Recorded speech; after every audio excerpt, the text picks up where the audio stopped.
We have fuel and water, it's not free. Right. Water's not expensive. Irrigation. I don't think you can put irrigation in those water trucks. They don't let you. I have one extra potable water.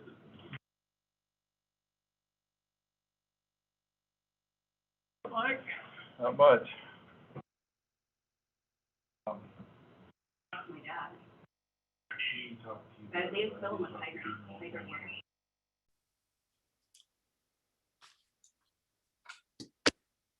Entrance in?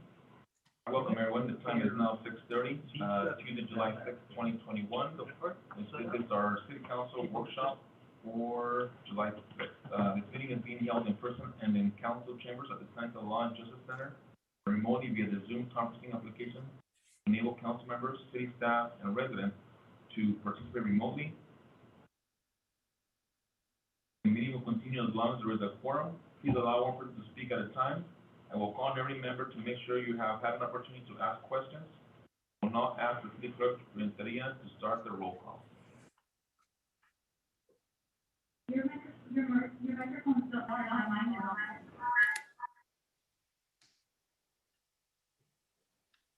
That's on. That's on.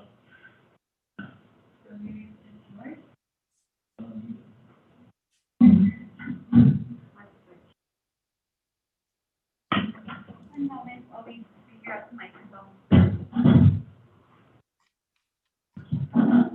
Always be on. Or if you want this one here.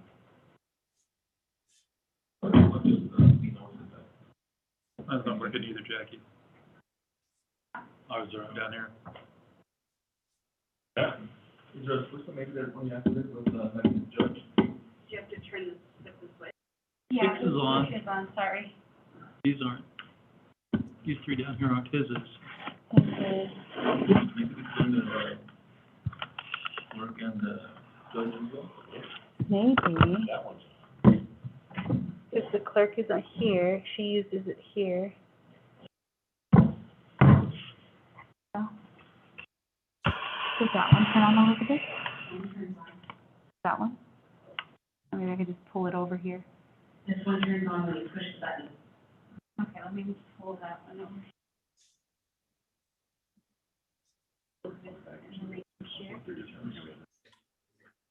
Just be there with us, we're having some microphone issues, and we'll get this settled in a second.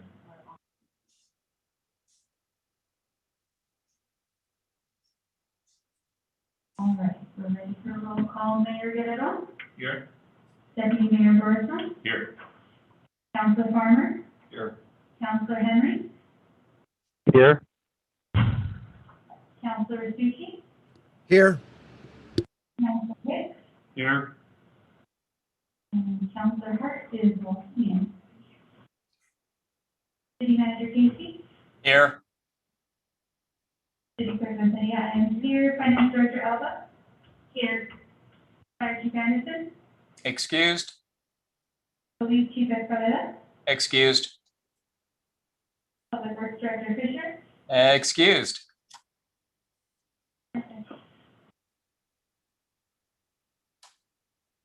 We have a forum, so our first order of business on your active agenda, we can push on this, so the second quarter budget amendment and federal ARP allocation.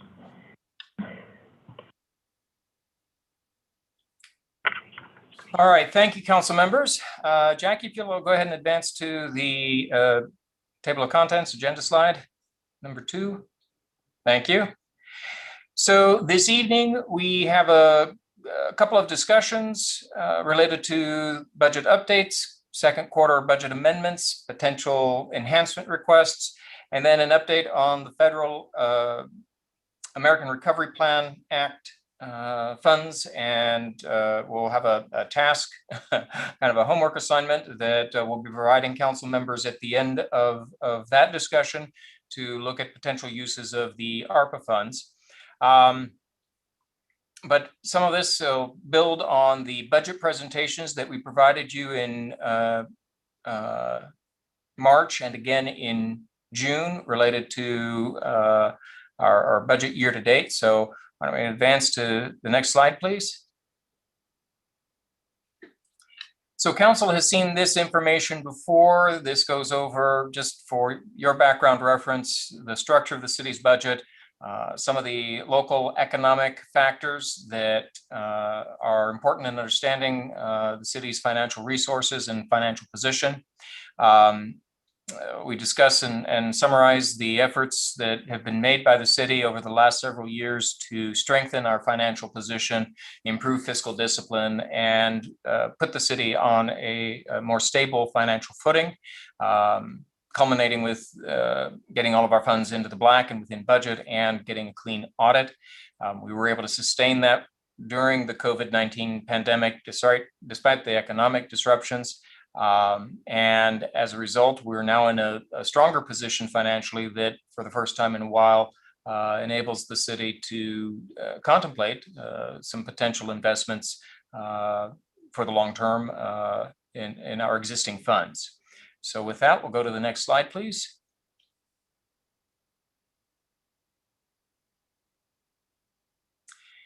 So this slide is also similar to one that council will have seen in the recent past. This summarizes where we are year to date, which we use the acronym YTD for year to date. This is where what we had budgeted for the year, as well as for both revenues and expenditures, as well as how much we've actually spent at this point, or how much revenue we've gotten in at this point. These figures are preliminary through June 30. Finance Director Alba had prepared an updated worksheet as we completed our closing. She'll be handing that out to you for your reference. Some of the numbers have a slight adjustment, but none in a worrying direction. Just kind of, it takes a little while to process all of the month-end activity. And since month-end in June was Thursday, it left us Wednesday, it left us very little time before completing the council packet to get all of those transactions run through the system. So we wanted to make sure you had the most current information. So year to date, we're halfway through the calendar year.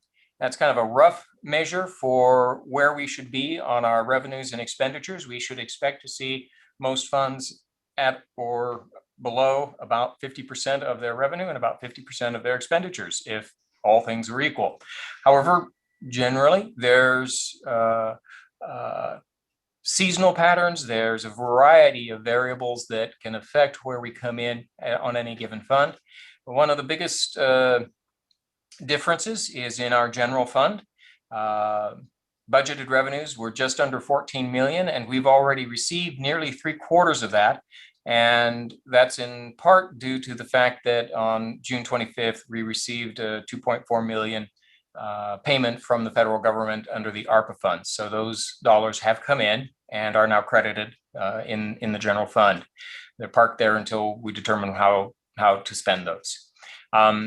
The other good news in the general fund is the department heads and staff have continued to be very vigilant in managing expenditures, and we're coming in well under our projected budget for this point of the year.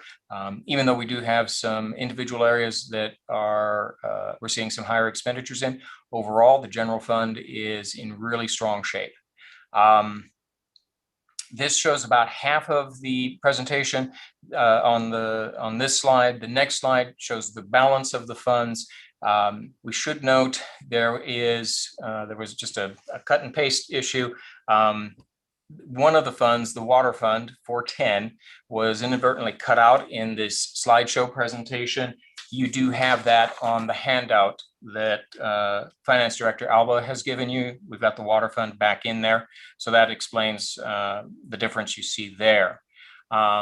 With that, I'll pause and invite either Director Alba or council members, if you have questions about where we are financially year to date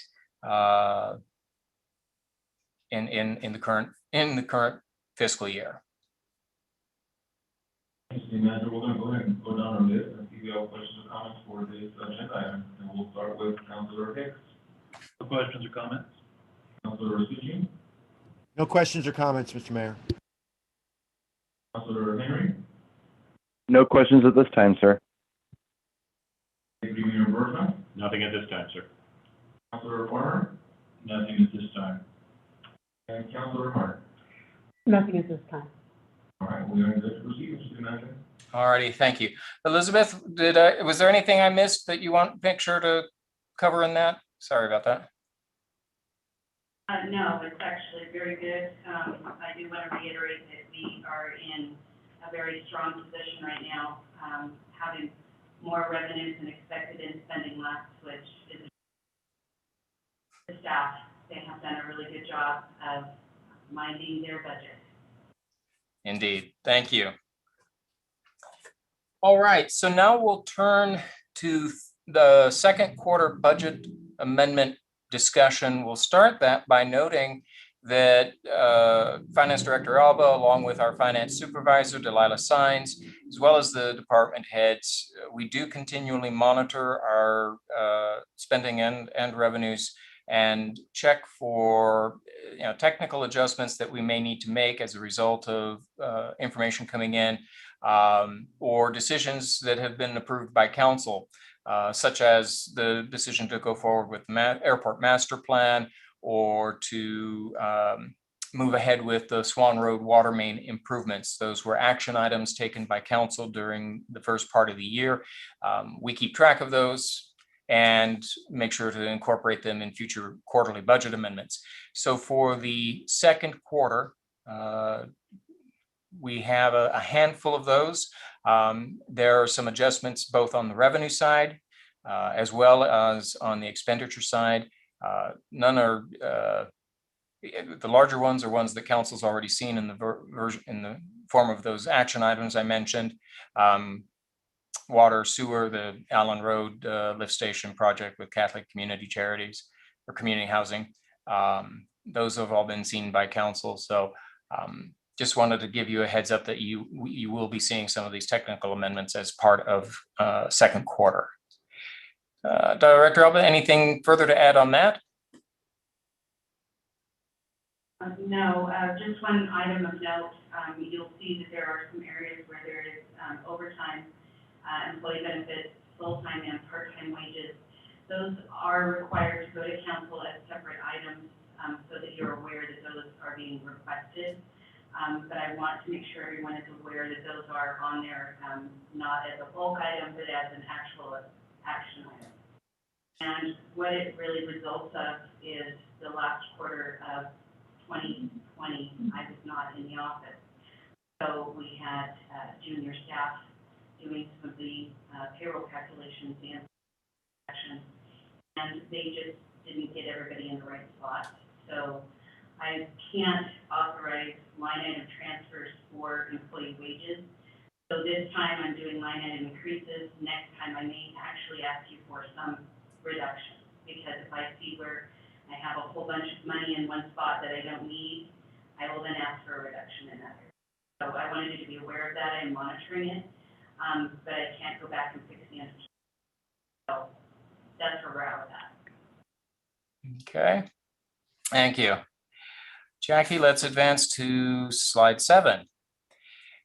This is also information that we've shared both in March and in their June workshop. This just summarizes the what we saw as our excess fund balances, kind of defined it. It's an accounting term. It refers to instances where our actual fund balances came in higher than the originally estimated budget amounts.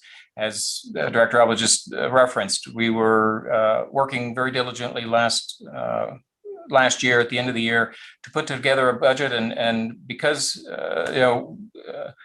we had some different staff involved and they were doing their best at this, we, wherever possible, tried to err on the side of being a little too conservative, a little cautious in what we assumed. And now, fortunately, we're able to see in many cases that that is to our benefit, as we do have some fund capacity that we hadn't anticipated. We were still able last year, I think it's important to note, to fund some new investments in the budget. We did add a number of council requests to that budget process. So we did have some new additions, but even still, we were still being cautious as we saw what the effects of the pandemic and budget process were going to be. We'll kind of go through 7 and 8, and maybe slide 9, or just these are repeats of information that you've seen in the past. All right. So slide 10 kind of poses the question for the first discussion of the evening. We've assessed current operations. Council have put together a number of requests for potential expenditures and investments. Across all funds, we have a capacity that's approaching about $1 million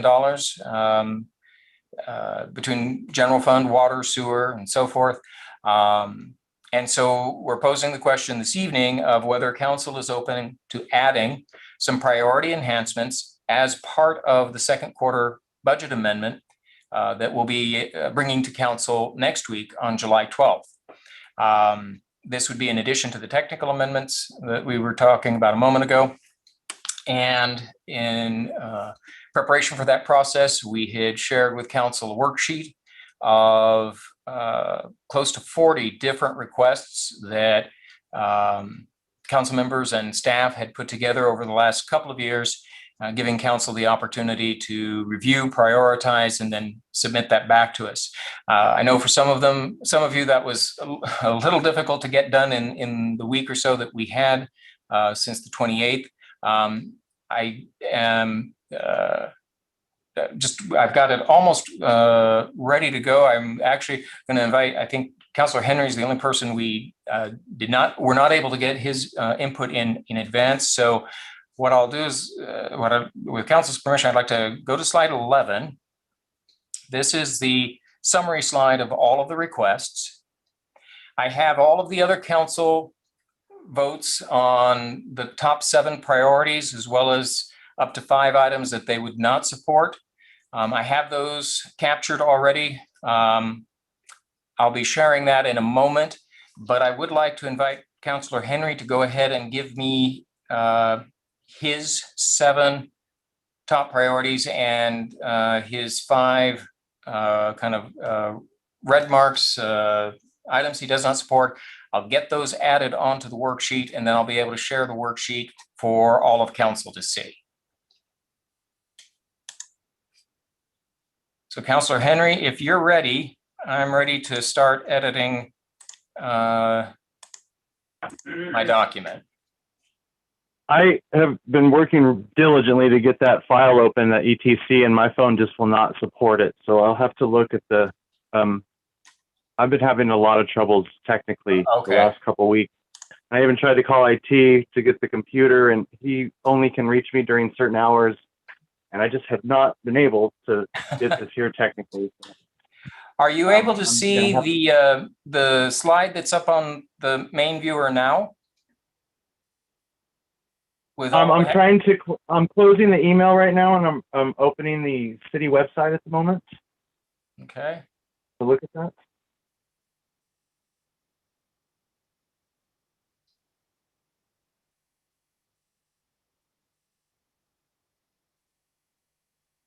I don't want to keep everyone waiting at the moment, but it's downloading very slowly.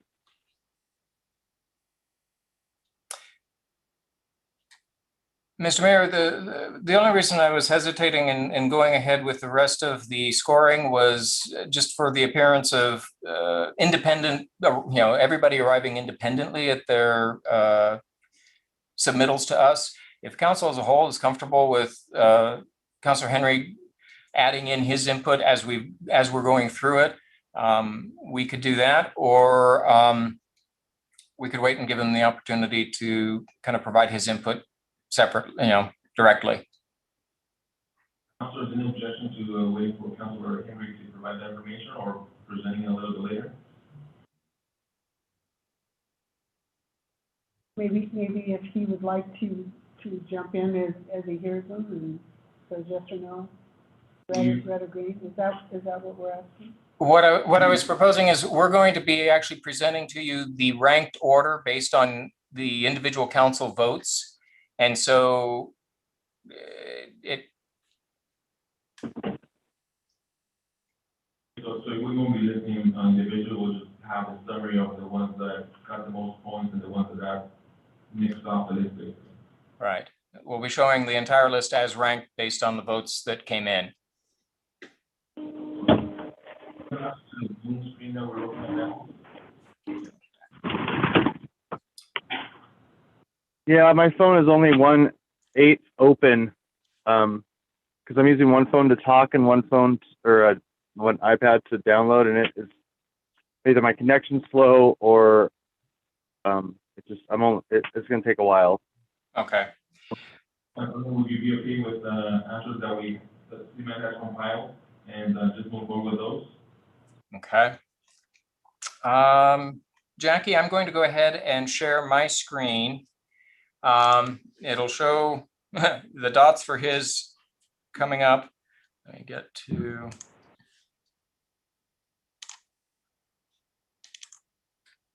Okay. I get to this here. Sorry. Is that? So you can see I had already, I have my John Henry dots all ready to go here. I'll get those out of your way.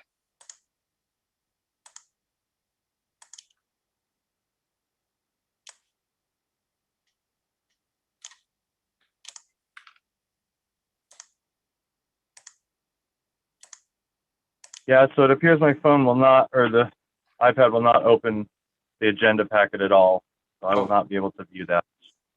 Okay. I apologize. This will be the last week of doing this virtually for me. I'm all set up to be in council Okay. chambers next week from here on out. All right. Unfortunately, I'm just technically unadvanced. All right, we'll work with you.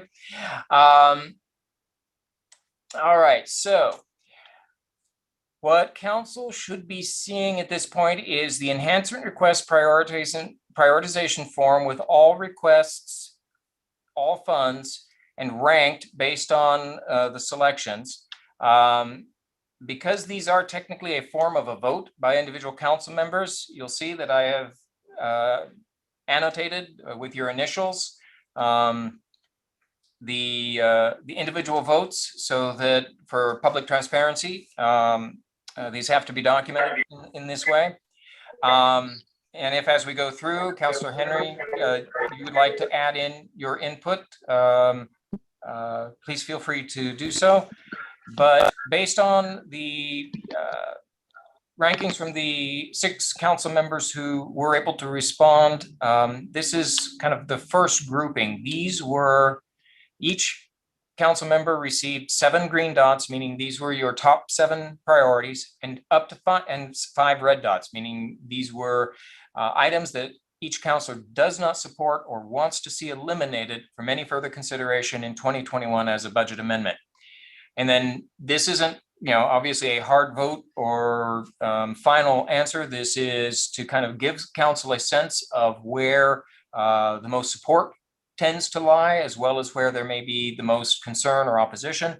The discussion ahead, as council kind of selects about how much of the money that we might have available do you wish to spend, as well, and then come to consensus hopefully on which of these, if any, do you want to see go ahead and add to the second quarter budget amendment.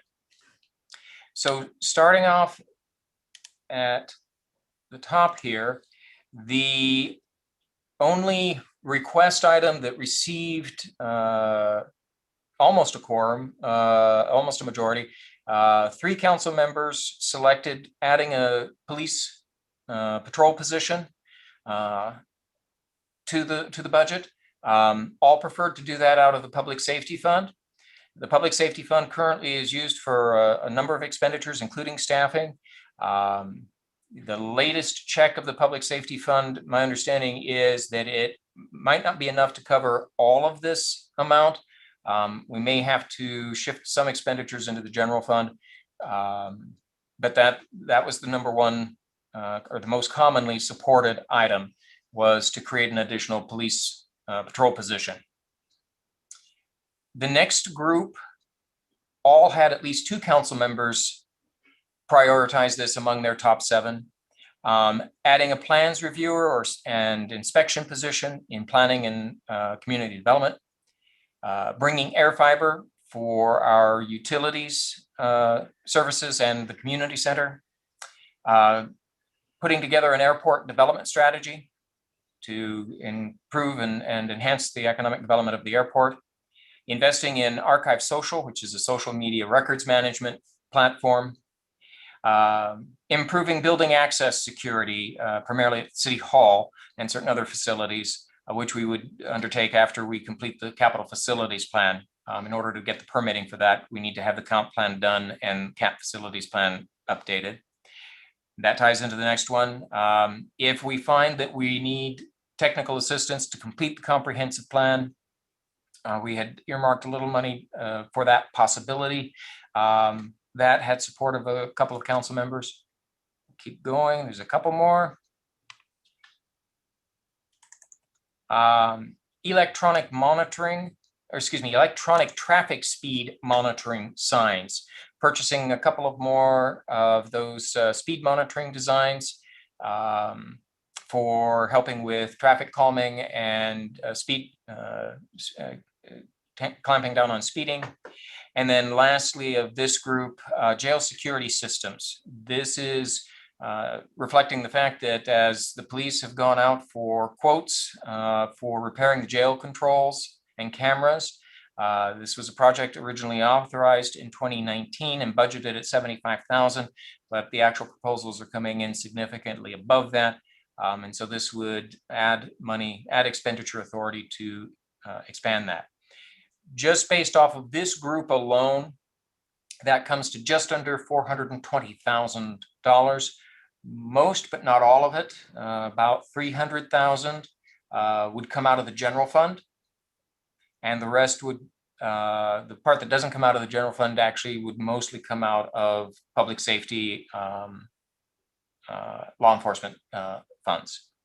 So those are ones that had at least 2 or more council members indicating support. The next group, it's a long group. There's individual champions for a lot of projects and initiatives, and I'll go through those fairly quickly. Starting, let's scroll down. All right. So at least 1 council member had voiced support for starting to build up our restricted contingency fund, creating assistant chief positions in the fire department to handle medical services and field fire training and operations command functions, creating a new firefighter EMS position, investing about a half FTE position devoted to economic development and business services, investing in a software application for the police department to help manage internal affairs processes and track use of force data and a variety of other law enforcement data. Replacing the IT server that the county has advised is nearing it's aging out and nearing failure. Also setting up a restricted reserve and allocating funds to save for future replacement of IT systems and equipment. Paying off our interfund loan from sewer to the general fund. This was a loan taken out a few years ago when budgets were tighter. We anticipate by paying that off a little early, we might save about $3,036 up to $3,600 in interest. I'll keep going down this group. Restoring one of our code enforcement positions to keep up with the heavy code enforcement activity. Funding the street crime sergeant in the police department. Funding the project for ADA parking, accessible parking at the senior center. Beginning to set up a dedicated or a line item amount for unemployment self-insurance. And then also kind of making a permanent solution for providing video with a still video or a video camera at the court and council chambers. If council were to get behind all of those items, that would add nearly $900,000 more, about $877,000. Not all of that would come from the general fund, but again, a significant majority of it would. So those are all items that had at least one council member in support. I should also note, up until this point, none of these are items that any council members indicated that they could not support or wanted to see eliminated from consideration. The next group is kind of, this was to use the Goldilocks analogy, this was neither too hot nor too cold. Nobody felt strongly enough one way or the other about these items to either count them as one of their top priorities or view them as something they would not be interested in supporting. And this included planning services, a media coordinator, phone systems maintenance, restoring our vacant jail position, or purchasing a timekeeping and scheduling software application. So now we'll move on to the group of requests that had opposition. I've attempted to rank these based on kind of the strength of opposition. So the first item, we had one kind of veto red dot, but two council members interested in seeing this go forward. If we consider the red and green cancel each other out, that's kind of one vote for. But it still indicates that there's council members who have significant concern with moving forward with some of these items. So that includes the conference center. And the next group that kind of has both support and opposition: animal control services, downtown planters, and restoring the public works superintendent position. So there's some differences of opinion among council members, and so not a clear outcome there. The next three, at least one member of council expressed opposition to, and no members of council saw them as priorities. So that would be creating a police patrol position in the general fund, expanding pool operations and maintenance, and increasing police overtime allowance for this year. The next group, this is our final, almost final. These had the strongest no votes, strongest negative view amongst council members. At least 3 council members oppose each of these items: purchasing decibel meters, shifting to an in-house attorney, starting to set aside funds for a new city hall, extending the pathway trees along Yakima Valley Highway, or finally restoring the vacant police commander position. That group that earned at least some red dots from council was a large group of items and a costly one. Nearly 1.4 million is represented in that category.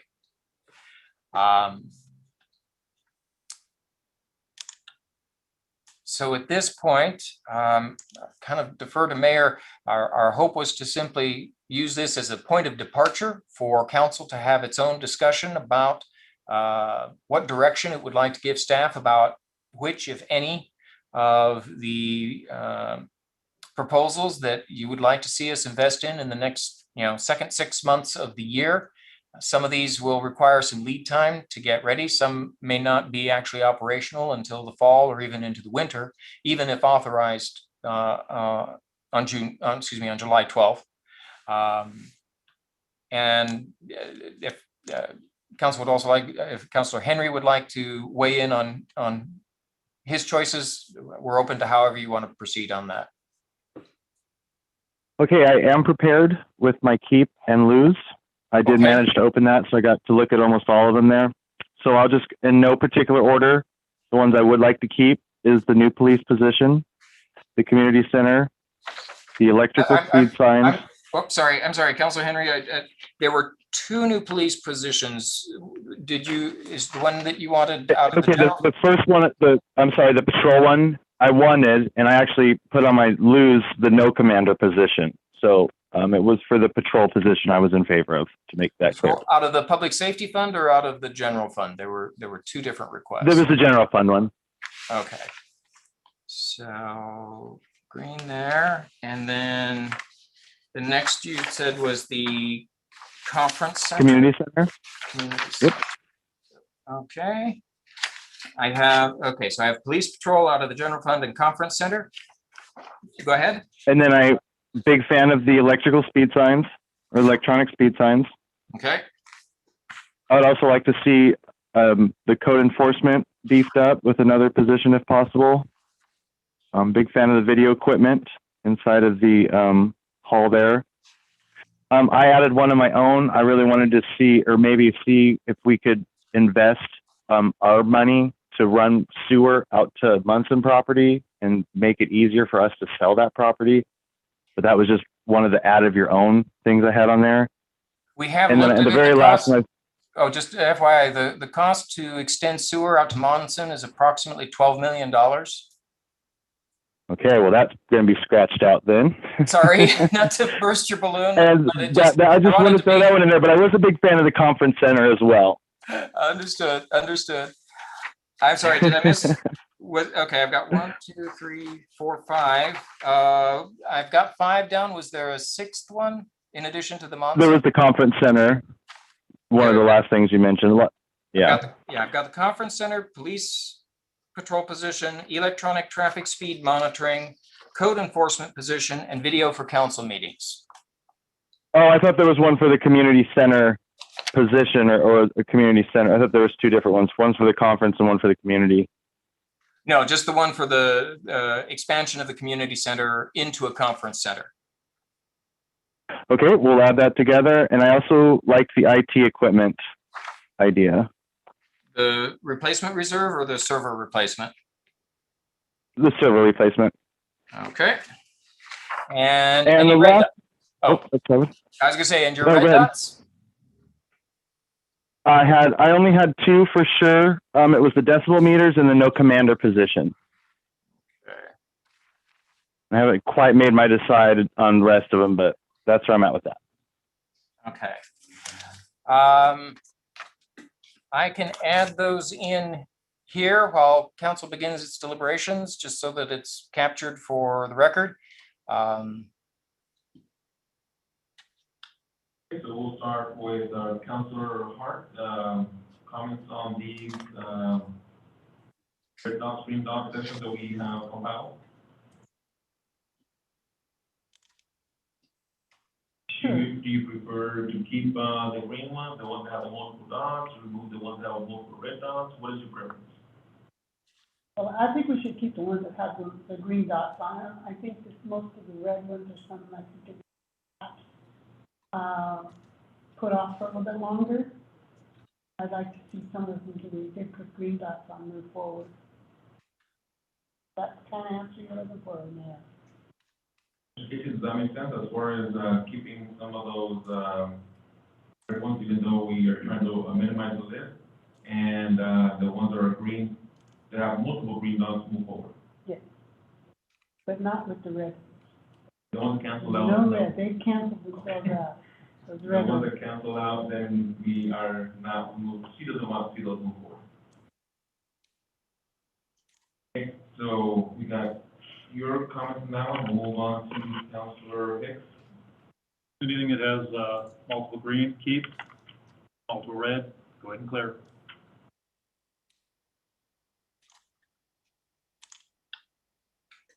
District 4, Councilor Rasucci. I'm sorry, Mr. Mayor. I'm kind of lost here because I'm watching the screen and I'm watching all these dots. What is the question to council? What do you prefer to do? Get rid of the ones with the red dots, or keep them for future consideration? And the ones that have the green dots, obviously there's two sections, the ones that got multiple green dots and some that got just a single. Okay. You only Get rid of the red dots if they've got multiples. And And I agree with the council that we just kind of, if they've got multiple support, then we should band together and support that. I mean, we can argue our individual points on these items, but if there's 3 or more council members that feel strongly about a particular one, then I think council should kind of lean in that direction. Absolutely. Thank you. Councilor Henry. I would have to concur with Councilor Restucci. I think you hit it on the head there. If we have our agreement with 3 or more, keep that, and then there's multiple on the red, might as well just get rid of that. Deputy Mayor Bertram. It sounds to me like we're beginning to reach a consensus. If there's more than one green dot on there, that indicates that several of us are in favor of that particular item. Same is true if there's multiple red dots, several of us are opposed to that item. And, that doesn't mean that the items that have been checked in red are never, ever going to be able to come up in the future. That's just something that we don't want to talk about this evening. So, yeah, let's, for tonight's discussion, continue talking about the ones that we've all indicated as green or there's no opposition to, and let's move the red ones off to discussion some other time. Thank you. Councilor Farmer. I would concur with Deputy Mayor Borsma and Councilmember Rasucci. I think that I voted for some of the multiple reds. I am certainly want to work as a council together and get through this. So I would be in that agreement. Thank you. And same here. I agree that there was that multiple support. It's something that we definitely debate and get hopefully the rest of us behind it and then find common ground. And the ones that have multiple red dots, obviously there's quite a few individuals who are not gonna support it anyway. So I would feel comfortable removing those for the future. If not, come back. But if it gets brought up again, then obviously that's something that we don't need to discuss. So we'll let the city manager finish off his shuffling of dots there, and then. Appreciate council's indulgence on this. It's a little cumbersome. Well, I got one that's being a little cranky. Let me cut that. I'm going to move that. There we go. There we go. So let me see how that kind of adjusts some of the rankings. Cut.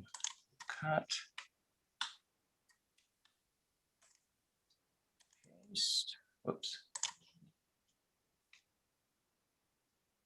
That moves up. Let's see if I've got any other doubles. Here's another one. Oh. Mr. City Manager, when you're done with that, can you save it and send it out to all of council so we can work with that? Yes. Thank you, sir. Yes. Yeah, that's what I was hoping to be able to get it so it's clean for everyone. So this will update the total as well. So everything here, that up. There we go. So based on council's discussion, where you talked favorably of continuing to consider anything that had multiple green dots, that's this group here. With Councilor Henry's additions, that does increase that total a bit to roughly 660,000 potential. Not all of that in the general fund. About 120 to 130 of that will be out of other funds.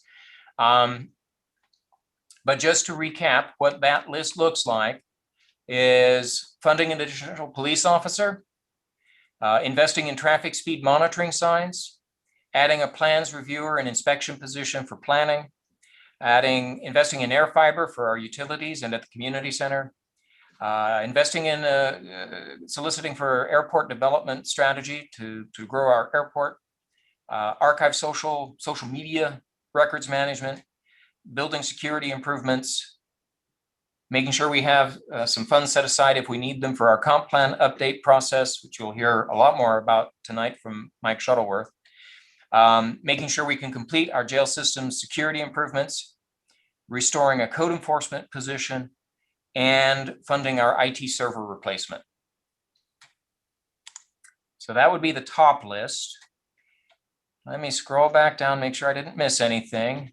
I'll update this figure because we moved some items. So yeah, that's gone down a bit. This may have changed. Nope. And then these are the items where there's opposition. The only one I would note that is kind of an anomaly in this group is the conference center. It does sound like a significant portion of council does not want to lose sight of the possibility of investing in expansion of the community center at some point, even if that may not be universally shared across council overall at this, as something to do at this time. I believe, as Deputy Mayor Broersma pointed out, this doesn't doesn't mean that things are gone forever. It just means we're tabling them for the purposes of our second quarter budget amendment discussion. Some of these may well be resurrected as items that you'll want to consider in future budget processes. And then we have these down here that are a little stronger concerns, and a few that actually technically have a quorum of 4 votes in opposition. So with that, I can bring us back up to the top. It looks like I hopefully caught everything correctly. Thank you all. I am going to save that. Make sure I've got, let me get these extras out of the way just to clean up the document. And again, appreciate this is a little awkward process. It's different than doing the dots in person on the big sheets of paper, but it does have the advantage of we've got your initials on them, so we can actually see whose dots are where. I'm going to save this, and I will send it now to all of council for reference.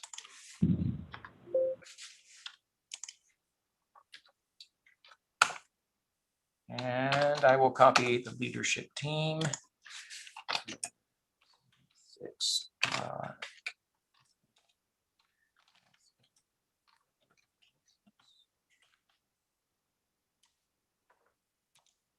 All right, there you have it. It's on its way electronically. So I would ask Mayor if council would like to have further discussion about some of these items at the top, any further refinements or directions, what direction council would like to give to staff in terms of preparing the second quarter budget amendment for next week. Just to clarify, so you're asking council to either give you the green light to add these to the budget amendment, is that correct?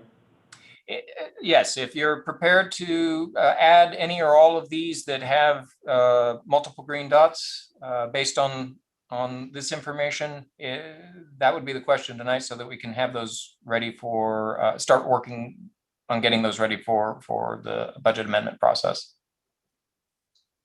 Council, so if you put an item on this list of multiple dots you want to pull for further discussion, please let us know. If not, Mr. KP and staff are going to get these ready for our next meeting's budget amendment discussion. So we'll start with Councilor Rasucci. Thank you, Mr. Mayor. I'd like to pull the IT server replacement for further discussion. My concern is the cost. And I'm wondering if we've looked at a virtualization solution and Office 365, which would replace the need for a local Exchange server and would cost us a lot less money. Director Abba, I know you've been keeping up to date and we know there's been some changes at County IT with Mr. Pagnetti retiring and Mr. Wickenhagen getting ready to retire. Do you have some additional information that might be responsive to the councilor's request, or just helpful on this one? Yes, I do. So this $150,000 is actually what houses our virtual servers now. So this is our main, basically mainframe that houses a ton of virtual servers. We did look at going to Microsoft 360, found out that the cost was very prohibitive. compared to what we're using now. So we chose not to increase the cost to the city and keep our current Microsoft products with the called an EA agreement. And honestly, it was a budget decision because the cost per user is very, very expensive. And at some times of the year when we have seasonals, we could have up to 200 users, and it was cost prohibitive, at least for 2021's budget. Thank you, sir. I was more concerned about the cost. So that's a blade server then we're talking about, right? That's correct. Okay. All right. So then that makes a lot of sense now. Are any costs associated with securing the server in the county's data center? This server is already in the county's data. We've moved all of our servers there in their secure center, and then we have a backup station in our basement that we house some of their stuff as backup and our stuff as backup. We have 2 locations. One's their secure site, and then one at City Hall in the basement, which is not as secure. Okay. Well, I'm cautioning my clients, Mr. City Manager, to look at replacing Microsoft Exchange servers with Office 365 just for the security reasons. Exchange was never meant to connect to the internet. Microsoft has done a really good job at creating tools that allow you to connect your Exchange to the internet, but those are bridges, and that's where you find your security holes. So I would just be concerned that at least moving forward, we need to look at replacing that server with a cloud-based solution in the future. Thank you, Councilor, and I do tend to agree. As Director Alba pointed out, we did have a very thorough, serious conversation with the county IT about possibly moving to Office 365, in part in response to some of these concerns. I was Central Services Director at Thurston County when our IT department led the county through that transition about 4 years ago. It took us a year to get all county offices and departments transitioned over to Office 365. And one of the complexities of it was the licensing agreement. It did end up costing the county more money than what we've been using before, in part because of the thorough user audits that Microsoft insists upon in that process. And part of our challenge is because of the large number of accounts associated with seasonal employees, with volunteers and so forth, necessary and important components of our workforce, but things, positions that because those accounts exist, become part of the pricing structure for Microsoft. So we took a very hard look at it. I agree that the city should continue to consider and evaluate as the market continues to evolve for this, and as our security threats continue to become more and more pernicious out there. So all points well taken, sir. Thank you.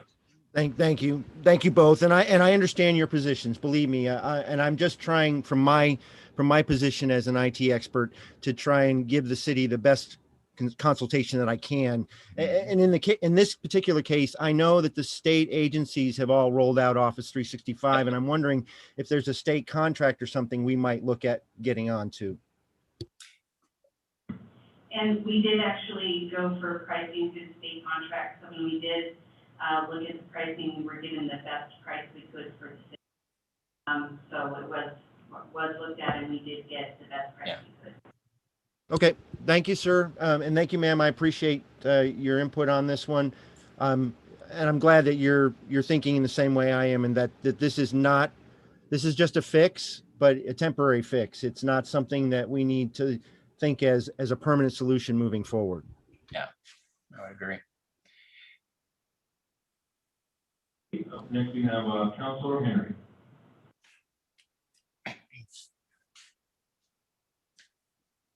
Well, from the list, I would have to agree with Councilor Restucci on that particular issue. I could also see removing the conference center just as from right now.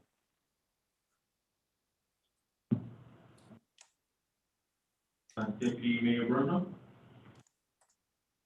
I don't have anything that I want to pull out for debate, but I do have one comment. I didn't post anything on the conference center, but earlier council agreed to take money from the LTAC fund every year and set that aside for a conference center. So is that, my understanding that continues, is that correct? That is correct. Yep. We are continuing to do that annually.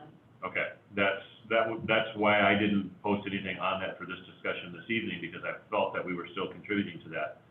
I do believe a conference center can be a real enhancement to the city. I have seen them in smaller cities around the country as I've traveled, and they're well utilized. People are looking for places to go, and so I don't want to see that disappear entirely, but I didn't want to make that a priority for tonight's discussion. I guess that's where I was on that. That's all I have. Councilor Farmer? I think that I would like some more time. There were several things that made the list that I hadn't considered, and I would like some time to go over this list and give it some thought and give it some consideration as to where I want to put my priorities. At this particular point in time, I'm not ready to make a decision. Councilor Hart?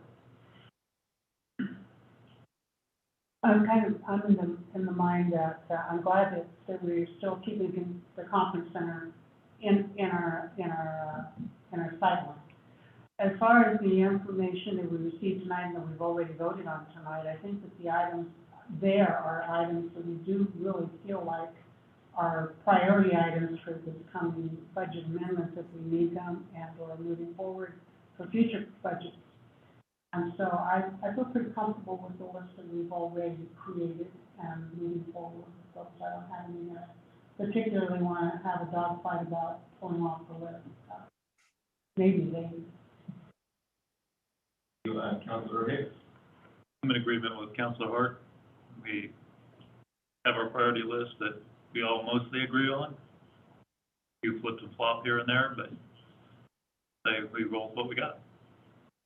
I'm on both sides of the fence on this one. On this, I wish we could have more time to debate. Obviously, there's one about a couple of them are going to be free on the general fund. I know as we have now a healthy general fund balance, that doesn't mean we're all going to be in a situation once we create permanent positions. I mean, it sounds like we might be able to support those long term.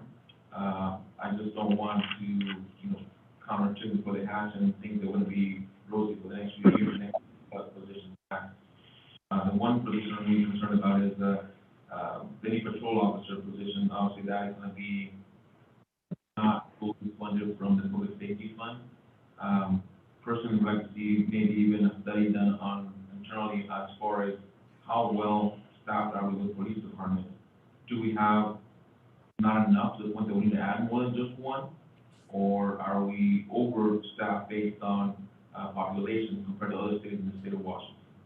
That's something that I've got brought up in the past, and we never got to the bottom of it. We just said at one point we authorized so many positions, and then that's arbitrarily a number that we've been looking at for the past at least 8-9 years that I've been here. So with that being said, obviously it's one of those items that are on the top list, and I will definitely love to have more time to debate with the council members and present the numbers as needed. But at this point, I feel like we are somewhat in consensus as far as the group of council members. We do have someone who wants to spend more time on this. Do you think it'll be enough time between now and the next council meeting for us to review this, Councilor Farmer, to be able to make a decision at the next meeting? Yes, I would, next meeting would be fine with me. Awesome. Okay with you?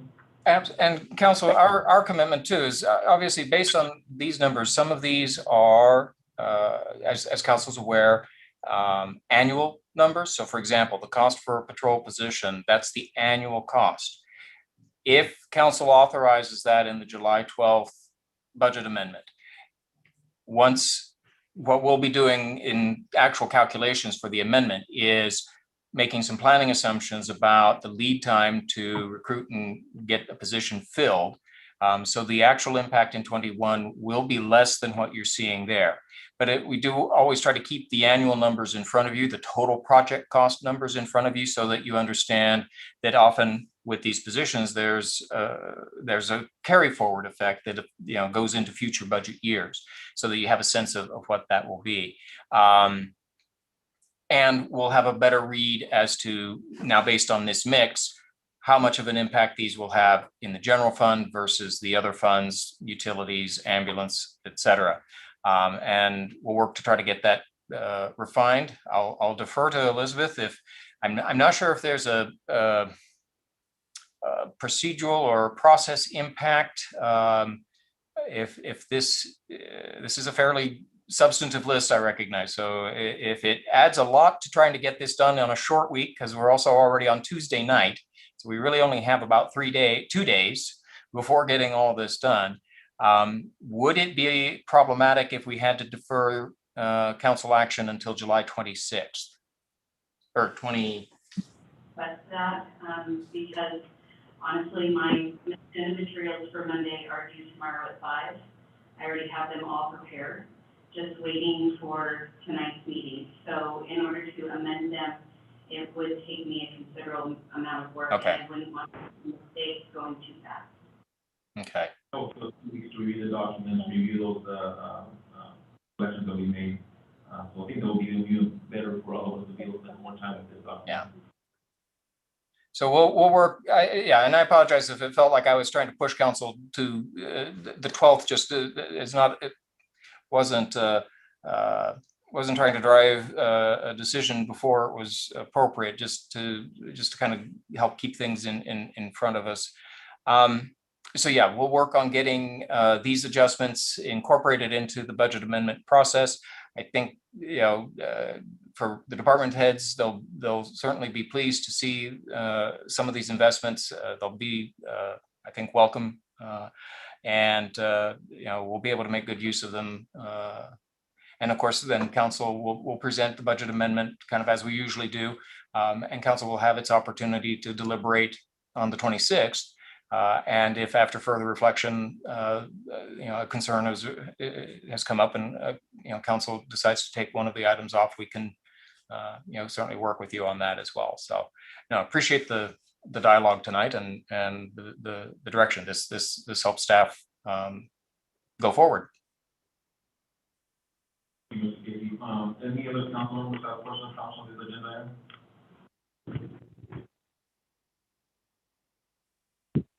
Question, we'll move on to our next agenda item, it's going to be the comprehensive plan process. Actually, Mr. Mayor, I'm going to, if I may, there's a little more of the presentation. I'll ask Jackie to bring back up. This is the ARPA discussion. Oh, boy.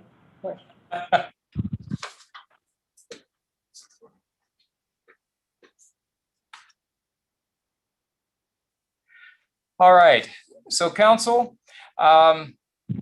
we have an enviable challenge ahead of us, which is how to spend and invest roughly $2.3 million that we've now received in 2021, and the second half of that, another 2.3 million that we'll receive in roughly June or July of 2022 under the Federal American Rescue Plan Act.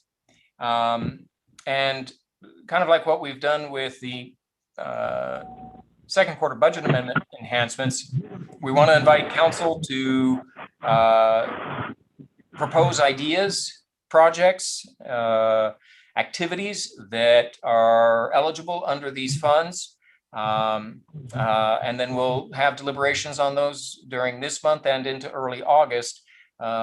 Again, to give council adequate time to really ponder what might be the most advantageous investment of these monies to the benefit of residents of Sunnyside in the near term as well as long term.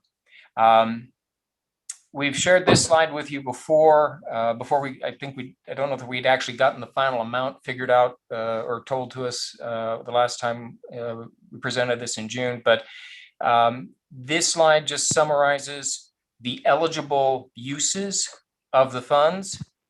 So we've gone over this with you before. But basically, it can be used to aid small businesses, nonprofits, households, or industries, market sectors that have been affected by the pandemic. It can be used to provide premium pay to essential employees. It can be used to provide government services that were affected by revenue reductions. In other words, replacing lost revenue. And this is an interesting one because what we're learning is that as cities have been working with US Treasury on this one, once you determine, and they have a very elaborate spreadsheet calculation process for figuring out lost revenue. If we choose to apply our funds to the replacement of lost revenue, once that money is then booked and essentially brought into the general fund, for example, at that point, after we've completed that administrative process under the grant, under the act, at that point, it's our understanding that the city, that council have latitude to allocate that money pretty broadly in most of the ways that you can allocate money that is available to you in the general fund. And so this is a particular segment of the funding that has perhaps the most flexibility for you to make investments in like one-time expenditures and so forth. So we're learning more about this particular item, but wanted to call that to your attention because it does offer some less restrictive opportunities. And then the last two, infrastructure, water and sewer infrastructure related to clean water, safe drinking water and so forth, or broadband access. Jackie, if we'll go on to slide 15. I shared this slide with you in June. This was just an example of some of the thinking about how you might want to approach and think about what kinds of uses that you would have for the funds. I'll just leave that's there for your reference and reflection. Let's go on to slide 16. And then, so as noted, we get 2 equal tranches. Staff had begun brainstorming some ideas and providing, estimates and some notes about them. But really the conversation or the invitation that we're extending tonight is for council to submit proposals using a request form that we'll provide to you both electronically and that Jackie is handing out to you tonight there for those of you who are in person at the chambers. We've developed request forms for you to describe how you would like to use the money. We go into some detail with the idea that you can give us as much detail as you have available or as you've had time to give thought to about how much you think you might want to spend on something, whether it's a one-time expense or something that you would want to see continue after the ARPA money is gone, that we would fund out of the general fund or other budgets, the timing of it, which category of funding it's eligible under, and then a description of it. What is the scope of it? What are the positions that would be created? What is the activity that would be conducted? What is the project that would be built or installed? What are the equipment or the vehicles that would be purchased? All of that will be there for you to fill in. And all right, here, we'll give you more time on this one. Our thought is if you can get us your initial request back by late July 20th, we can compile those and we'll present them back to you for consideration at your meeting on July 26th. And we'll probably have further discussion at your workshop on August 2nd and even beyond. This, $2.3 million, as we saw a moment ago, it can add up quick. We can spend it quick, but we want to give you the tools to facilitate a really good conversation and deliberation about how you would like to use these funds.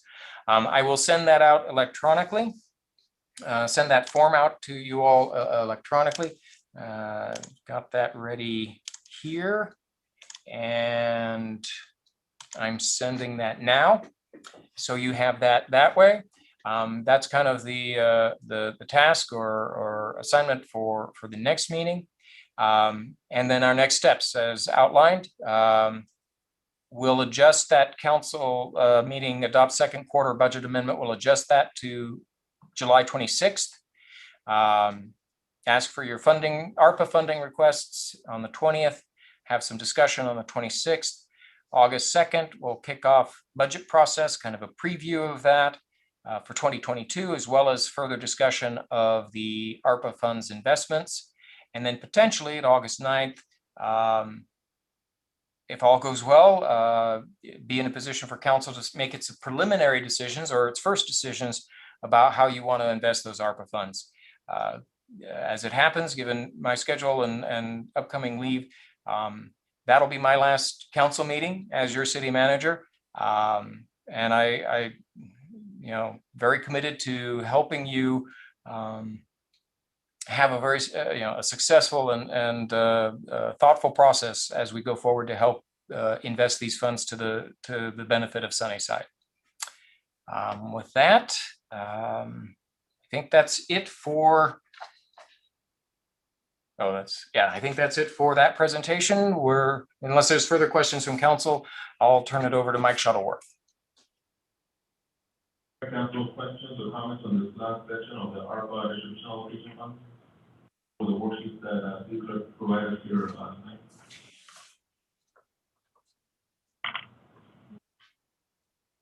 Here now, we'll move on to our next agenda item, which is going to be comprehensive planning process briefing. Good evening, council. Better? Over. This is my first time presenting here, even though I've been with the city for a year. So COVID things, some of the members, I've seen you on Zoom and that stuff, but I've not actually seen you in person. So I'd like to introduce myself. I'm Mike Shuttleworth, the Planning and Community Development Supervisor. I've been here at the beginning of June a year. I have gone over this a few times with the city council on the comprehensive plan update. What I'm going to do tonight is go over it, but also go over some of the things that, because of changes in state laws and changes in court decisions and stuff, that we are mandated to do.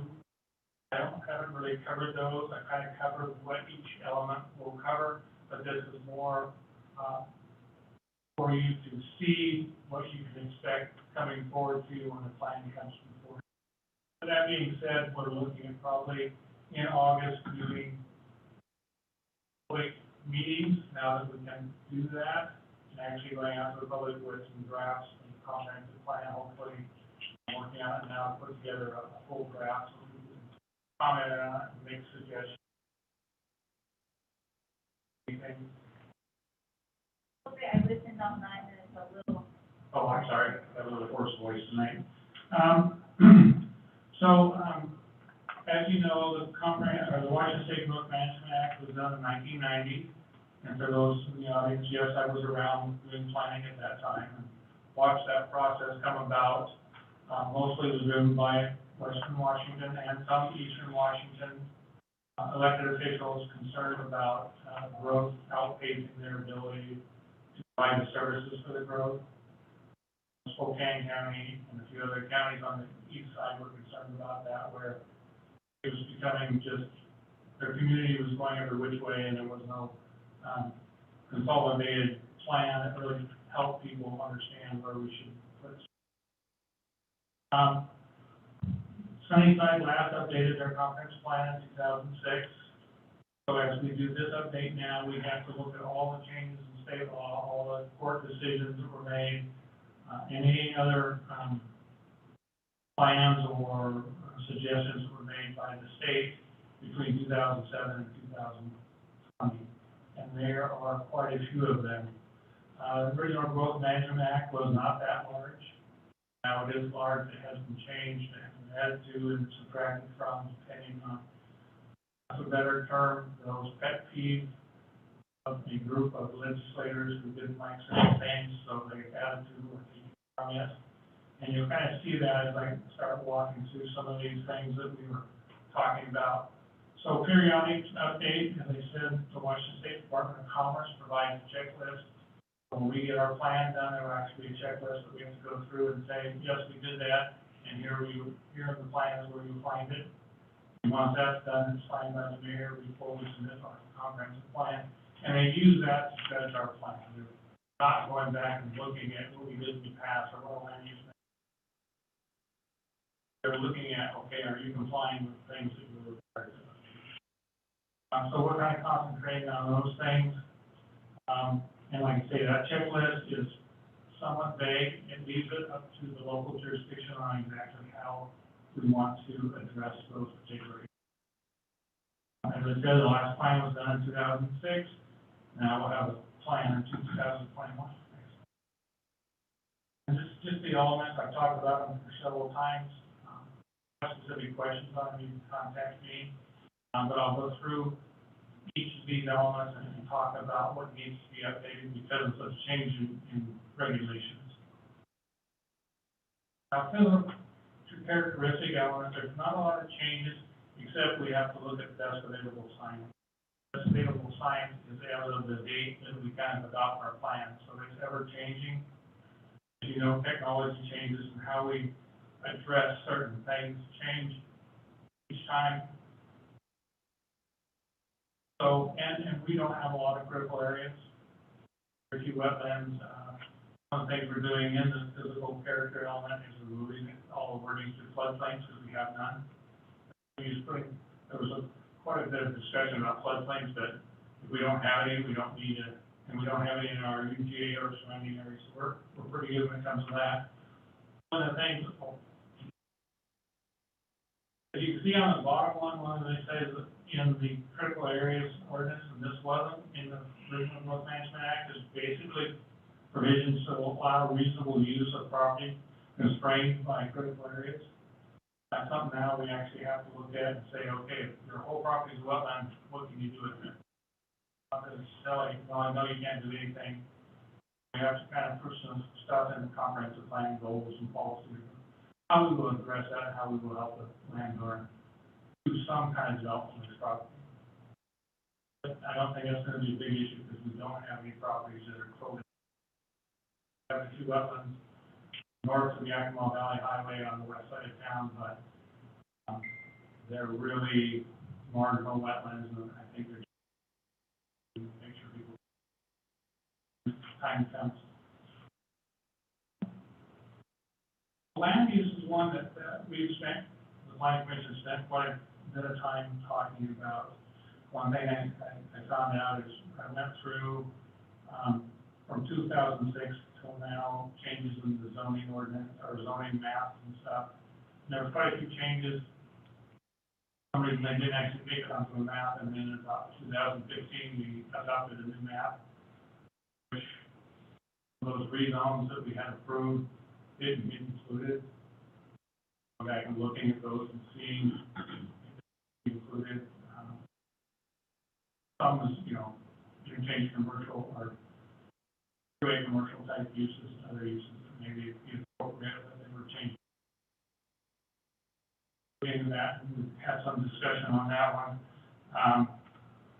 Future land use, we're looking at the maps. Basically, it'll be mostly based on existing zoning. There are some in our urban growth area we're looking at.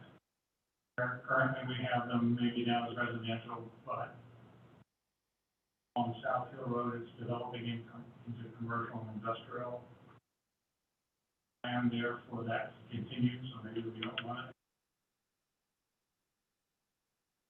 And then maybe corporate. So we're looking at a lot of those things, and that's what the Growth Management Act asks us to do now. They interrelate with transportation, other uses.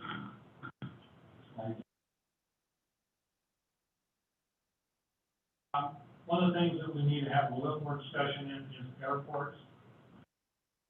It is an important land use, and what they have said is look at the airports and look at the land use around them so that we're not putting big apartment complexes at the end of the way that they've ran into at SeaTac and some other airports when they run to expand, that they really can't expand unless they buy a lot of residential development. We don't want that to happen out there, and so far it's pretty good.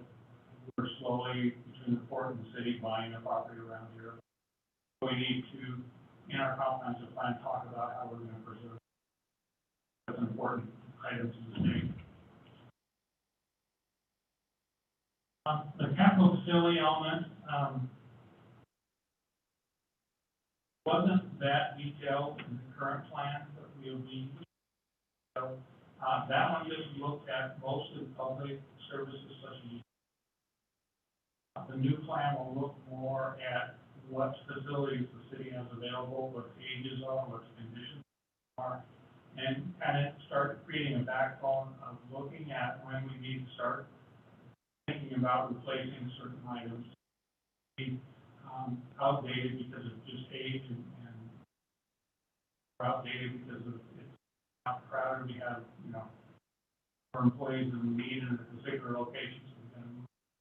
Or if the building has some issues that need to be addressed, we can start looking at funding for those. I had a good friend who was actually the public utility director for Pierce County Sewer Treatment. Had an 8-year plan for that facility. Every 8 years it was updated, and he put the fee schedule and everything, so every 8 years he has the money to pay it, because that's what we, tertiary or whatever other treatment, or added people on the system would be more facilities, so it was just automatically. There wasn't a whole lot of thinking about it. You put it up and they had, it worked very well, and that treatment plant services quite a bit of Pierce County now, and that was the original. And that's kind of looking in the capital facility plans, what are those? As we discussed tonight, the changing the community center into a conference center, that would be something in here that we can start looking at, and I like the idea that we're creating a fund to start doing that, because it's very expensive to all of a sudden say, well, we got to create the fund, whereas you say, well, we have to replace it in this year, and we've been saving up for that. A lot easier decision to be made by the council than, okay, where do we move money from to get this done? That's part of what that capital facility plan. It won't be the whole direction. It'll just be the backbones of what do we have, what's its useful life, we expect we have to use. That would be partnered with, eventually the city doing a 6-year capital plan where they actually look at funding for capital. How we fund those over a length of time as opposed to.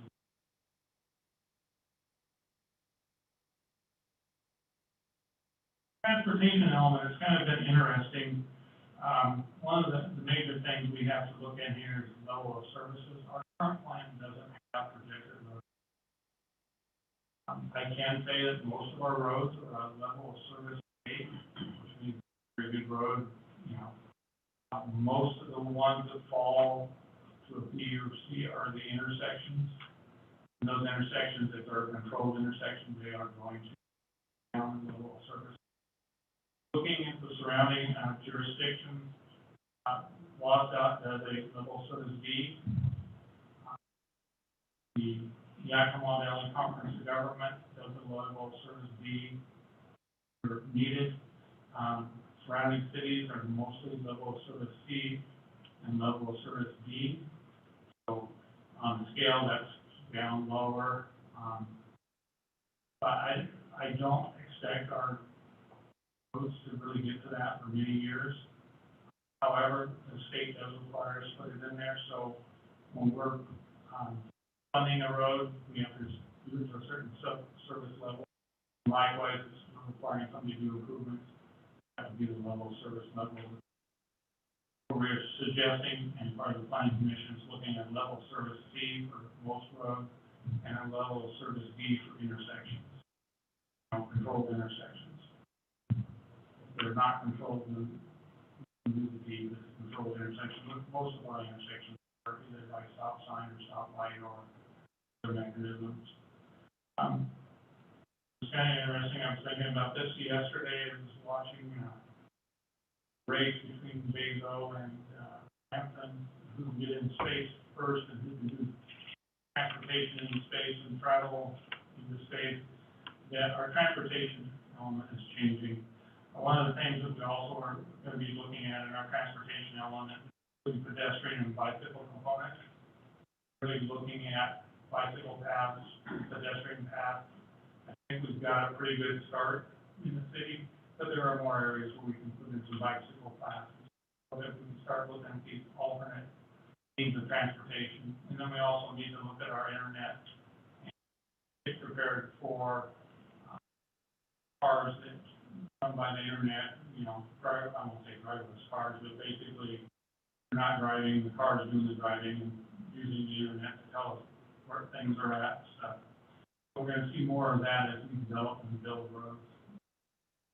We'll see it on the freeway and around us too, so we need city, so people can come into the city and continue. You know, we just put in those electric charging stations, and we'll probably see some more of those as groups come in. You know, I've seen, not around here, but in other ones, where you go to a gas station, they've got gas, diesel, and they got electric plug-in in the same facilities. They understand that times are changing, and we need to be with those changing times. The transportation element is going to look at multi-year funding, and also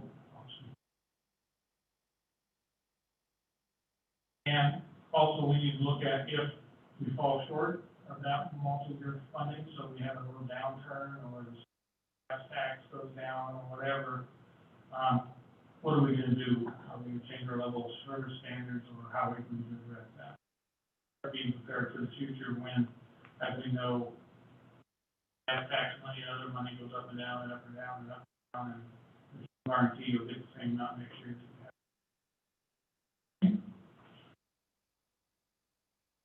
And once we get the transportation element done, then it would go to council. We had one that was, a draft one was done, but we've made changes to it because it's been updated based on future transportation plan.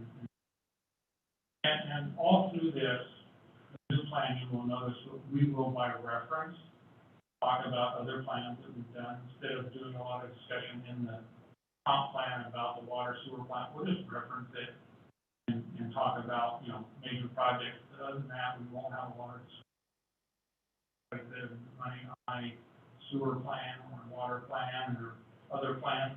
So as long as some plan is adopted by the council at a public hearing, we'll just adopt it in here as well.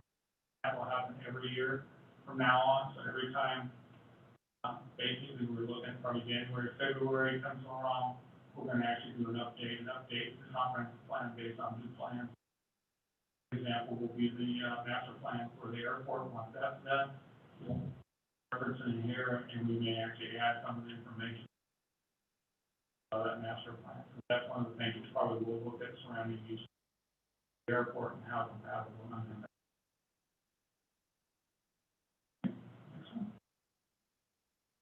The housing element, if you've been following the legislators recently, there's been a whole lot of discussion on the housing element. In fact, this year they did pass some legislation that, while it probably will not impact this plan for adoption, we send it to Commerce, we probably should at least talk about some of the stuff being basically looking at housing for all income levels, including homeless. Those things I think we need to have a somewhat discussion. We don't have all the numbers that Commerce is supposed to provide us as part of this legislation. We should have that discussion, and we will have that discussion in there to kind of give us directions. I think a lot of the other types of housing were pretty good. One of my concerns is the age of our housing. We do, our town, have an older housing stock. And so we're including some discussion on what we can do, regulations and other things, maybe to promote those updating those housing and make it easier for them to do it. We don't want to make it a chore. And I know, like the cities of Union Gap, probably are having issues with absentee owners that own units, and they look at some policies and processes to requirement of hopefully we won't create it so it's so burdensome on somebody, but more of an incentive saying, I mean, there's quite a few grant programs out there, right? Possibly provide more information to the public to get them to understand that there is some money out there for them. Example I use is my child, and she was a widower for 20 years, and part of her house was having issues. Grant programs for her, as long as she lived in the house for 5 years, they would not have to be repaid, and she did. And her process and trying to have some of the stuff in here so people know what's available out there and help them with their process. That's what we're about in the city, is trying to help meet their goals. I always say, yes, well, you can meet your goal, but how can we get you almost there, or how far are we there? Still, the element, there won't be a whole lot of changes in that one. Nothing, a lot of updates. Most of what you'll see is change in names. You know, your telephone to whatever it is today, it might be something tomorrow that usually update those names and look at. Question like with utilities, with additional potentially solar, panels and all that, is that something that might be, named in there as far as, union density units? There isn't much, question in there, but we can look at that as part of the economic section of where it would be.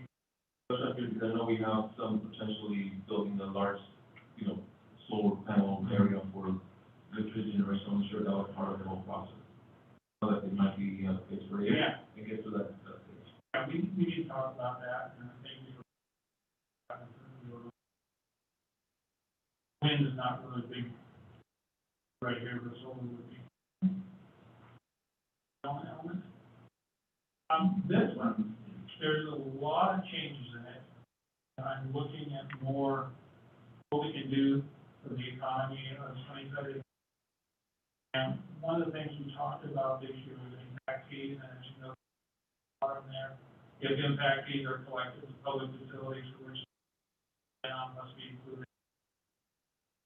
We have to kind of talk about our transportation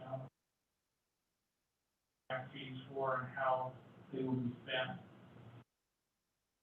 We have discussion, and this is probably a second discussion was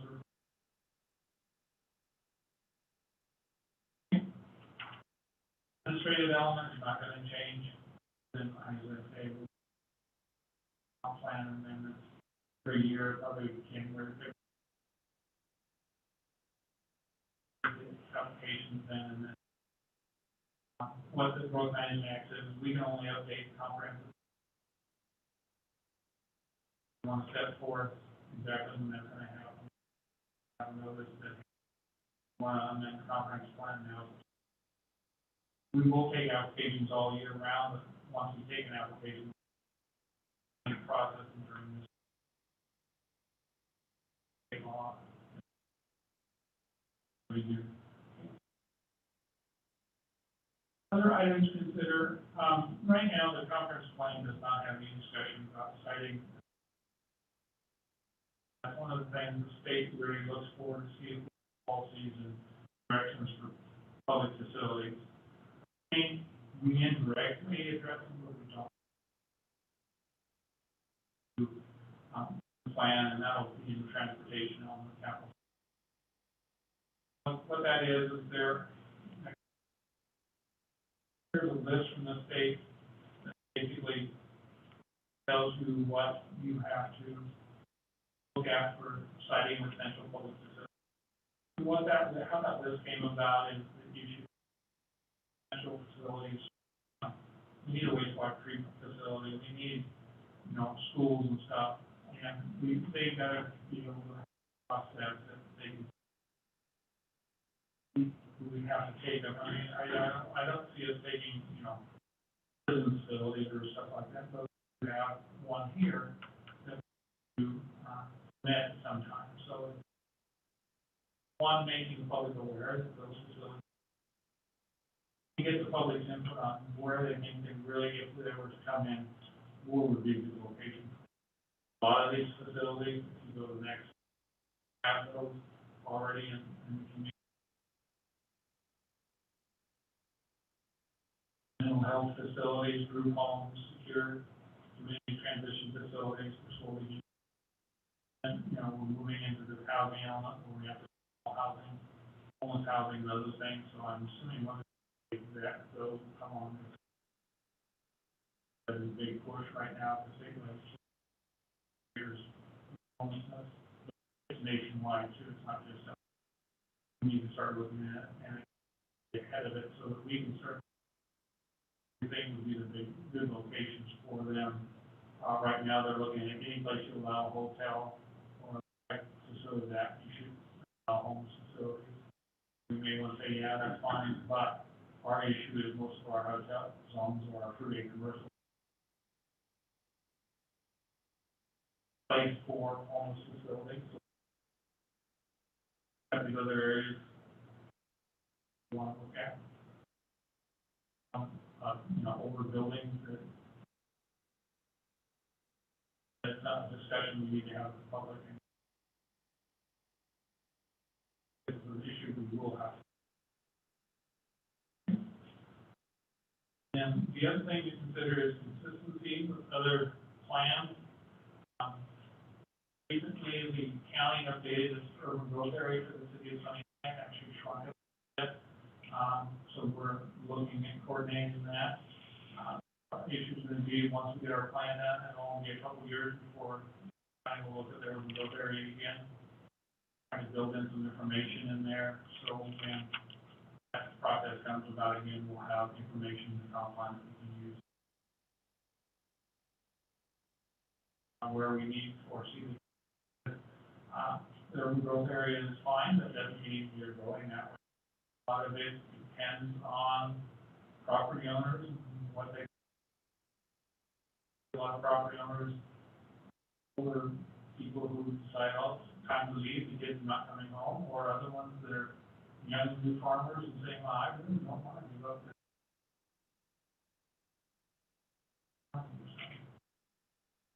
So those are things that we'll have to start looking at adjacent jurisdictions on what the Yakima County, but looking at Grandview. Grandview, their growth area and ours are not too far apart. What we do affects what they do. That's my comments. Questions of the council. I know there's a lot of information, and they'll be back with more information so that we can hopefully have some understanding of the things that can change. Presentation, and we'll then our list of council members on comprehensive planning process briefing. With Deputy Mayor Borzman.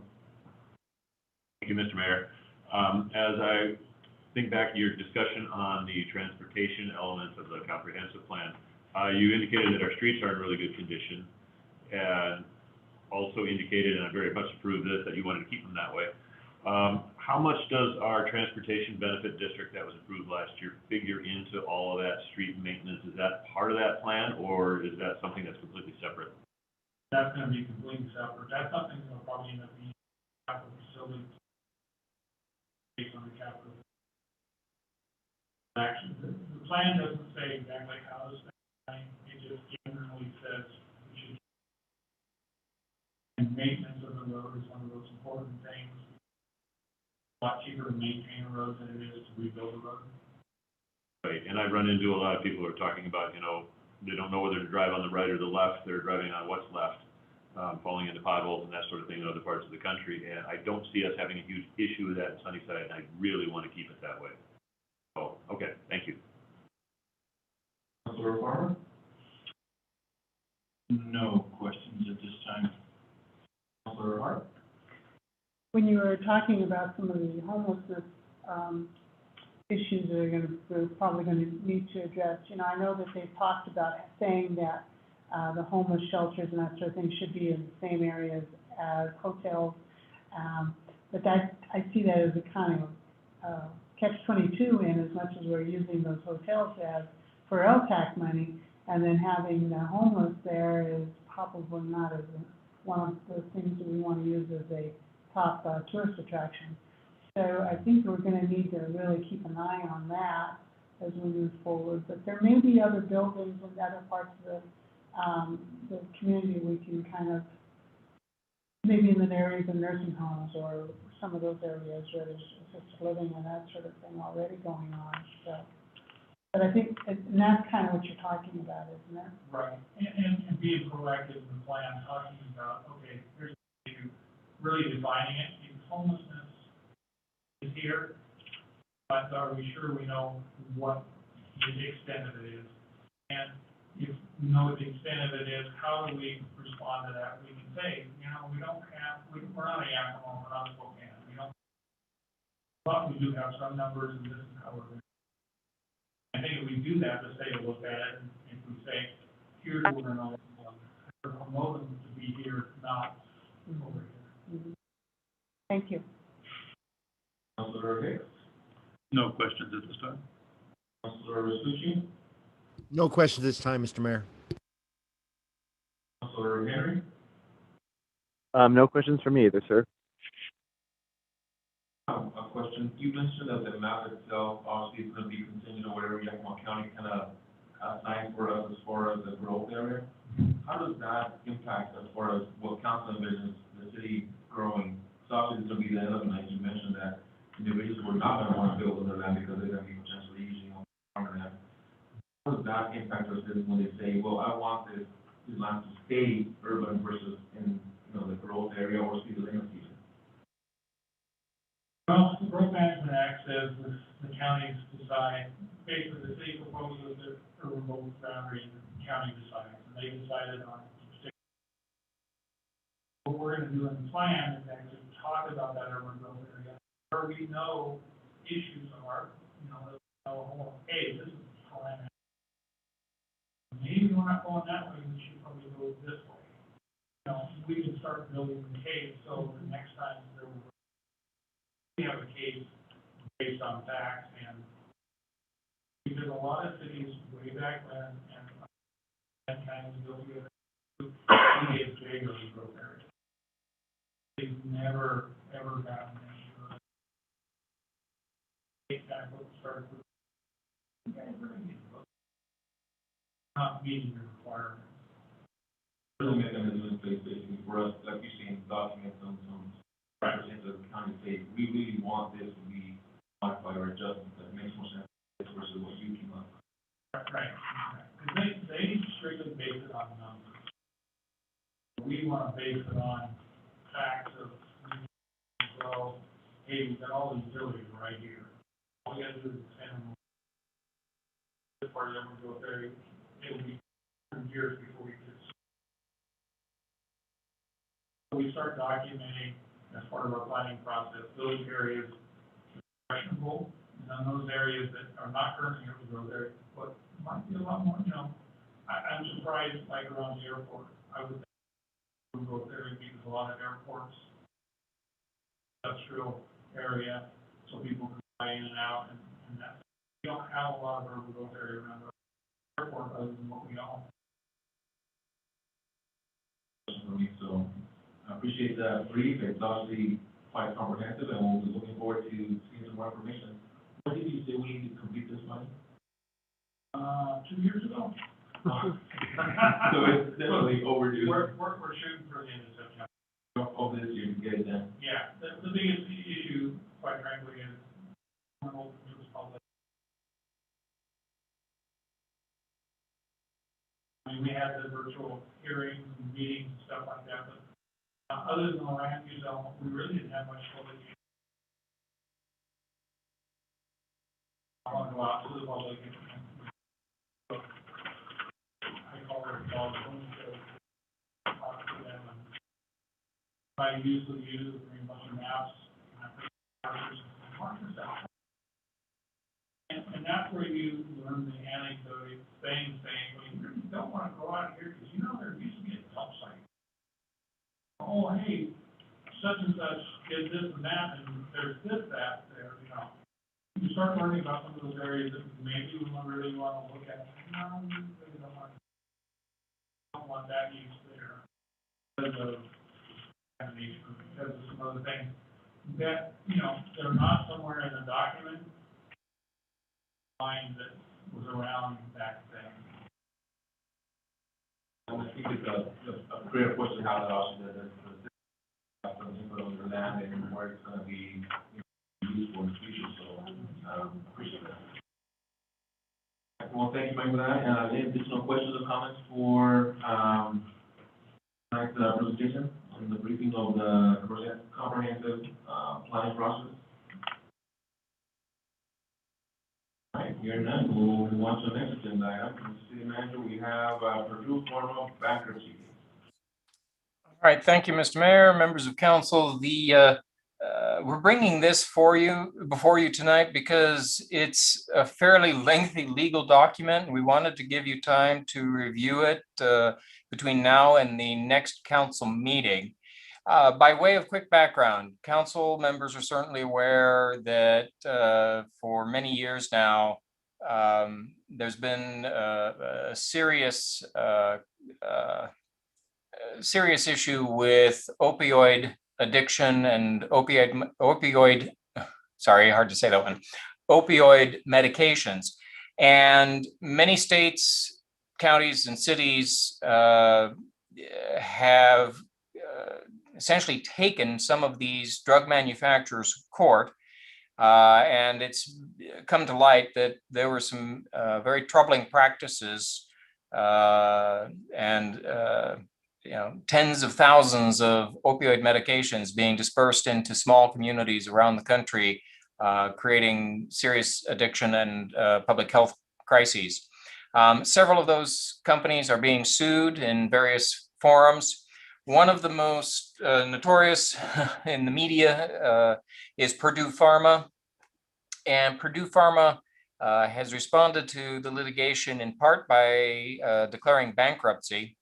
And in June, we received the document that you have before you out of their bankruptcy proceedings that give us until only July 14th to return essentially a ballot staking out the city's choice whether to accept the settlement agreement, which apparently is now the 5th amended settlement agreement for the Purdue Pharma bankruptcy being entertained by the court. We have to either accept that by July 14th, or we have to, as we understand it, attempt to sue Purdue ourselves if we want to recover any funds related to the impacts of the opioid crisis in our area.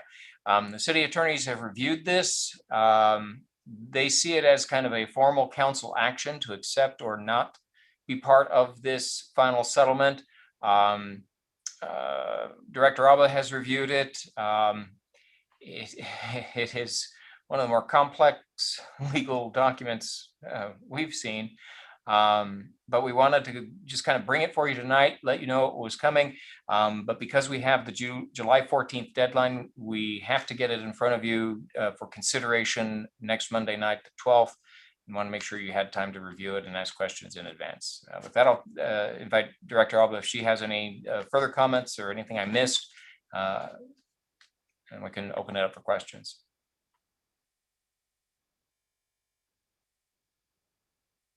No, nothing to add. We'll go ahead and put it on the list of councilor for questions or comments, and we'll start with Councilor Hart.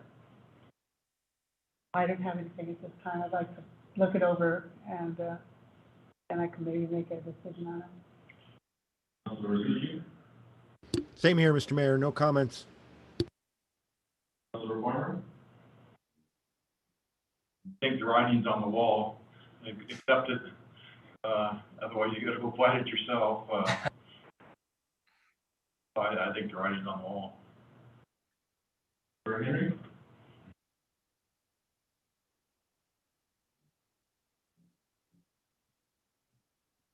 Councilor Hicks. I'm in agreement with Councilor Farmer. It's like we don't have an option. We either dump a whole bunch of our city money trying to do it or on the bandwagon. Deputy Mayor Bertram. I tend to agree with my colleagues on this one. We accept it or we try to go after them ourselves. And, you know, we're in a fairly good budget position for this time of year, but I don't know that we're in that good of a budget position.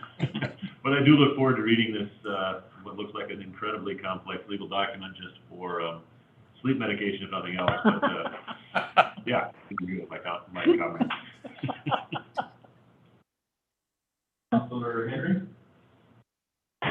I would definitely like to look over the document, but I can already say right now I'm not for suing Purdue. It's an uphill battle. I don't think we're going to win. And honestly, our area here in Central Washington wasn't affected like Western Washington was, and it just, you can see it everywhere you go in the towns over there that it hit. You just don't see it here. So I can already tell you I'm with not suing. I'm just accepting the terms. I don't have any questions. I'll look it over and, see what it looks like, but I kind of agree with everyone else. Obviously, it's gonna be, we go about what they have and, hope for the best, because I don't think we're gonna get into a legal fight with this company here. So we'll look forward to the next meeting and see what we do at the next, council meeting. Thank you. Next up, we have will be our upcoming council meeting.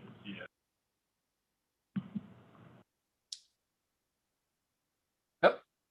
There we are. All right. So, Mr. Mayor, point of order, sir.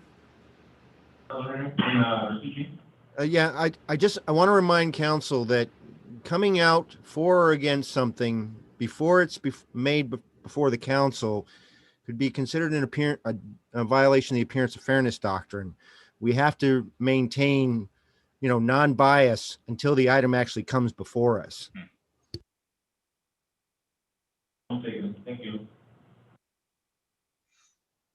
so July 12th, we have currently now 4 items on the agenda. We have already received back positive response from Rotary to the proposed skate park agreement that was prepared and submitted to them before the 4th of July holiday. So we'll be bringing that to council for consideration. We have the annual or semi-annual, I should say, biennial renewal for the school resource officer contract. We have the Purdue Pharma ballot proposal that we just discussed. And we have received confirmation that 2 of the firms that had expressed interest in proposing a process for city manager recruitment. 2 of them are proceeding with submitting proposals this week. We have one in hand already. We're expecting the other one tomorrow. And so we'll have that to bring before council then. July 26th, we have it's a financial services contract amendment for emergency medical services, billing services out of the fire department, and we'll add the second quarter budget amendment for council deliberation on July 26th. August 2nd workshop, as noted above, we'll be talking kind of kicking off the budget deliberation or budget preview for 2022, as well as further discussion of the federal American Rescue Plan Act, ARPA fund allocation discussions. So full agenda for the next several meetings. And that's going to be our meeting for tonight. There'll be no further business to come before council, and without objection, I adjourn this meeting at 8:23 p.m. Everyone have a good night. Good night, everyone.